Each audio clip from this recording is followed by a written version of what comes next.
Now we have with us here Bhaji Albert, also a good friend of Mr. Eshri. So, good evening, brothers and sisters.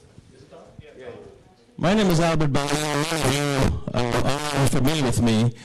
A lot has been said about the great Eshri Singh, and rightly so, for all the years that he has distinguished himself and us as a people in Ghana. I never met Eshri in Ghana. I was a schoolboy at Queen's College, but I always listened. My father gave me a few minutes to listen to the news and to the sportscasts and to icons like Eshri.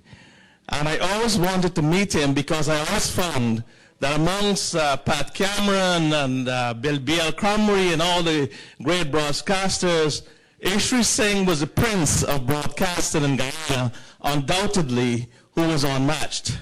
But when I came to America, I had the privilege of meeting him. And it was at the time when they wanted to pass a law to legally profile us, meaning that all of us who are not white can be stopped legally on the streets and in the home.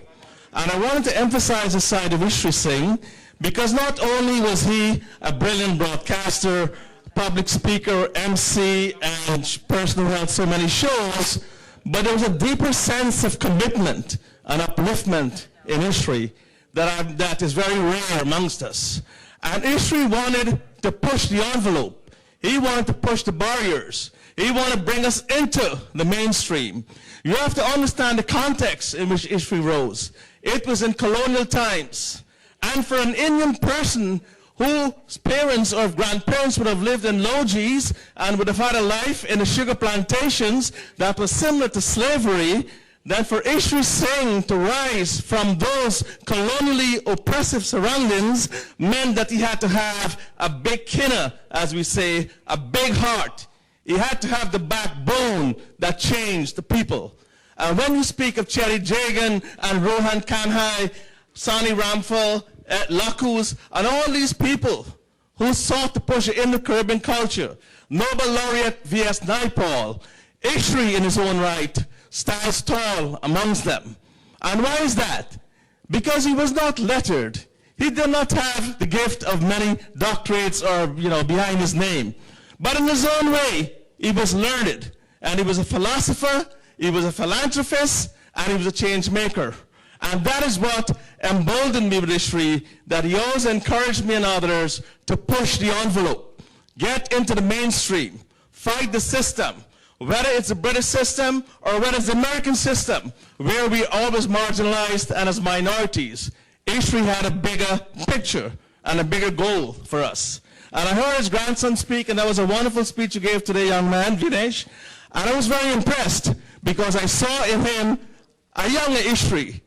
And the shoes you're wearing are very large, just like the shoes we're wearing of Eshri, all of us who want to make sure that we can become a better people, a better society, a better community, a community that's treated more fairly, and a community that can rise to the top in these United States of America.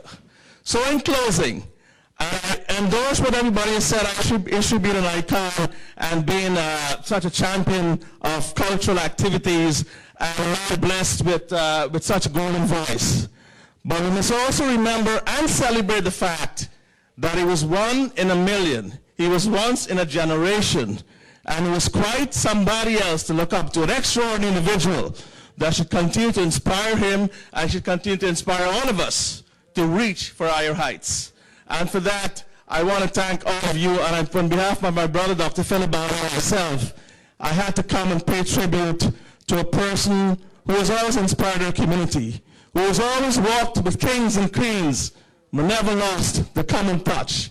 Presidents and prime ministers, but always felt that the greatest of a person is not in the length of years that they live on this earth. It's not in the letters that they carry behind their names, but in the heart and the spirit which Eshri Singh had. And we do a lot to embrace that heart and the bigness for which he stood for. Ladies and gentlemen, we celebrate a champion. We celebrate a life. This is not an ordinary life. This is an inspiration, and may he live on in all of us. Thank you very much, brothers and sisters, and in our television audience. May God bless you all, and may God grant his Atma eternal life. Thank you.